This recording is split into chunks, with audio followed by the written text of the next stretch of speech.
First of all, Michael Keaton as Beetlejuice is still awesome. You can tell he's not quite as spry or as quick as he used to be 30 plus years ago, so it's kind of expected. But the voice, the mannerisms, and just the overall wild card, wacky unpredictability of Beetlejuice is still alive and kicking, and Keaton has still got it. I liked Winona Ryder in the film. I liked Jenna Ortega in the film. Jenna Ortega fits the Beetlejuice universe like a glove. She's kind of like a new age Winona Ryder when you see her in the film. It just fits so well. And throughout the film, there are pockets of that fun, wacky Tim Burton oddness that was in the original. And I really like how some of the visual effects still have that kind of B-movie look to them in that stop motion kind of way. So they maintained that aesthetic from the original, but obviously polished it up for a 2024 Beetlejuice film, so I enjoyed seeing that. But with all that being said, I was overall underwhelmed by Beetlejuice because I just felt like there was a little bit too much going on. A few too many characters, a few too many plot lines that the film cuts back and forth between in the first 2/3 of the film.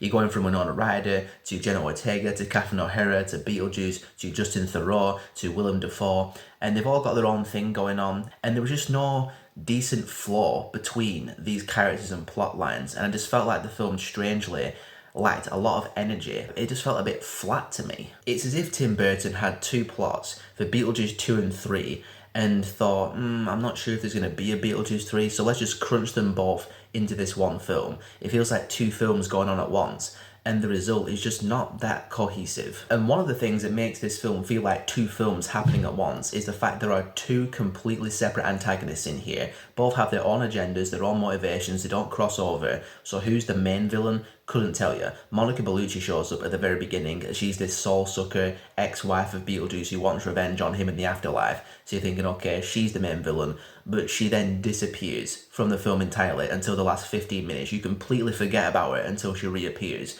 So you're thinking, okay, this other antagonist, this surprise villain, which I won't spoil, they're the main villain.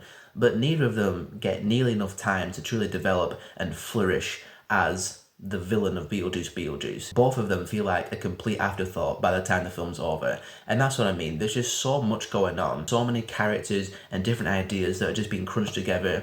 And it's just a jumbled mess. Like I said, there are good moments sprinkled throughout of that Tim Burton wackiness that I did enjoy. And I will say the actual finale of the film, the last 15 minutes, I did actually quite enjoy. That was really fun. But overall, to me, this just feels like a legacy sequel that was made purely for the sake of cashing in on the craze of legacy sequels, and they just hadn't done Beetlejuice 2 yet. It feels like it was made for the sake of being made, and I just didn't really see a great reason for it being made other than to see Beetlejuice again.